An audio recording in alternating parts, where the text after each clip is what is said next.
Welcome to K Drama School. I'm your host, Grace Jung, and class is now in session.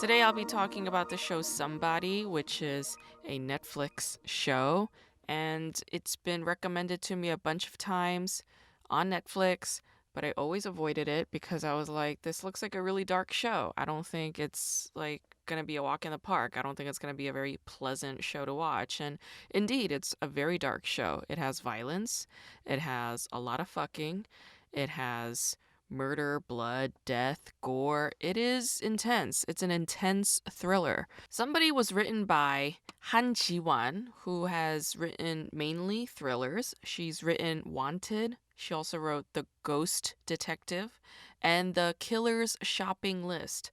I think The Killer's Shopping List is a little bit lighter. I know Yi Kwang-soo is in it, and whenever Yi Kwang-soo is in a show, it's usually like a touch comedic, he's got comedic sensibility. I watched Somebody and I was like, okay, like it's drawing me in because it feels different. It's different from the other shows that I've seen on Netflix. When I was watching Extracurricular or Narco Saints, like what turned me off about those two shows is that they're very like gratuitously violent. It didn't feel like the violence had any purpose really. It was just like excessive, bloody, dirty. I was like, all right, like I don't really see a need for this really. But when I watch Somebody, it's like, okay, like I don't see it fetishizing violence as much. I don't see it like dwelling or taking a pathological pleasure with abject female bodies as much as perhaps Extracurricular did. I don't know. That's just my opinion. When you watch Somebody, there's a lot of serial killings of women, but there's also free expression of female sexuality, which I found to be very novel and original. So you have two disabled characters. You have Ki-eun, she's a paraplegic and she's also a cop, and she hooks up with the guy, the serial killer, Yuno. And even though she admits to him that she doesn't have any feelings when it comes to her genital area because of her disability, she still tells him what it is that she wants. And I feel like this sexual expression that she gives is a very important part in Korean television because it's just something that doesn't get shown very much. We don't really get to see like women expressing their sexual desire. We don't really see women telling men what it is that they want. It's usually just like they take off their clothes and then the guy is just like, you know, just screwing the hell out of her. I mean, and it's pretty like violent the way he does it whenever I watch Korean movies or even some Korean TV shows. But in this case, because Kyun has this disability and she admits to him, like, look, I don't have any feeling down there, she gets to sort of make calls and make her sexual experience very personal and subjective. And that's how all sexual experiences should be. They should be personal and subjective, right? So when I was watching her giving him these kinds of instructions and these kinds of requests, I was like, oh, like this is actually a very feminist and sexually empowered scene in Korean television that I've never seen that before. Sex scenes in Korean movies are typically uh, written by men, directed by men, and choreographed by men. And this show is doing something totally different, which I appreciate. Sum is the other protagonist on this show, and she has Asperger's. And she's a highly intelligent character, but she's disconnected from her emotional reservoir.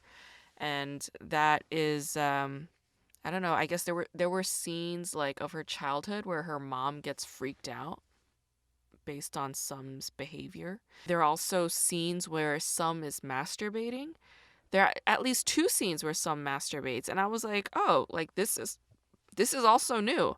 I haven't seen Korean dramas where a female character gets to masturbate and take pleasure, like where she orgasms like from masturbation. That's also very novel. And I was like, that's a bold choice. I appreciate this show. This show to me already has a certain status in my book because it has two scenes of female masturbation.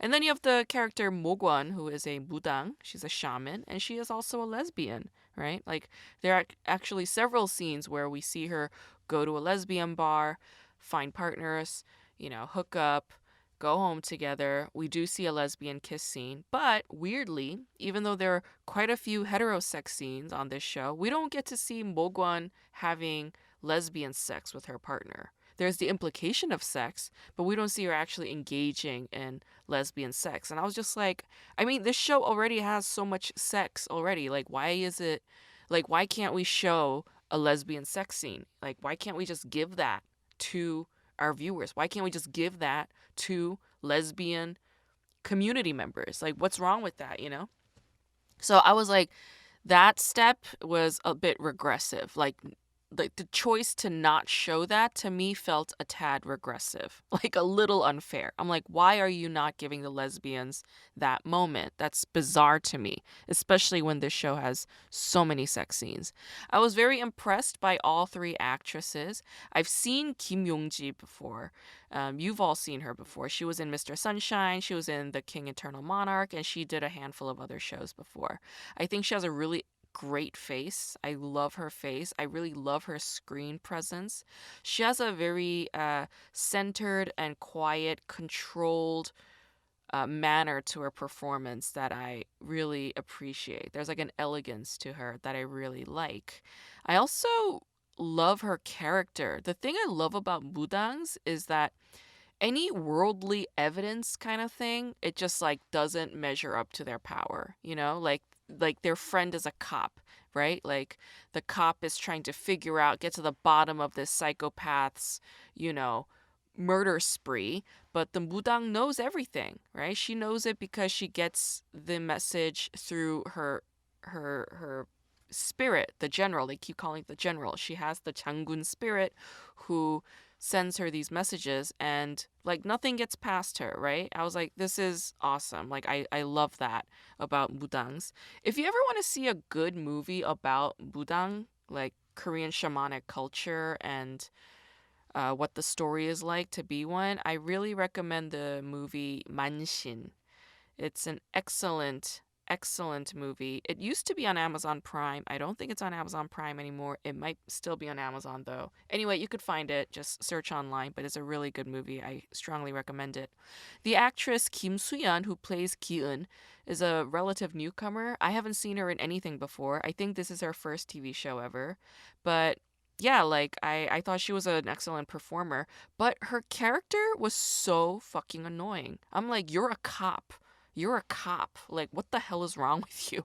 Why are you not prepared? Like, okay, the first time when she goes and hooks up with this dude, I was like, okay, like, you get yours, honey.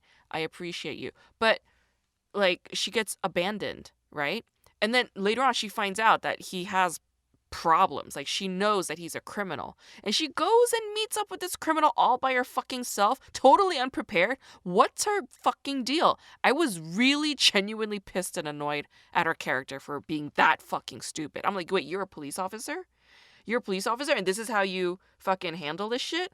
What kind of fucking moron are you? I did not think that her character as a cop was convincing at all. Like in the earlier episodes when they were like, oh, she's a cop, I was like, what do you mean she's a cop? Are they lying? Because like she just did not come off as a cop at all. But whatever. That's just my opinion. Whatever. Okay. Maybe it's a theme. Perhaps there's a theme here saying, hey, ladies, why do you keep making the same fucking mistake over and over again? Why do you keep throwing yourself back into the danger zone? Stop that. Stop it. You know that's wrong.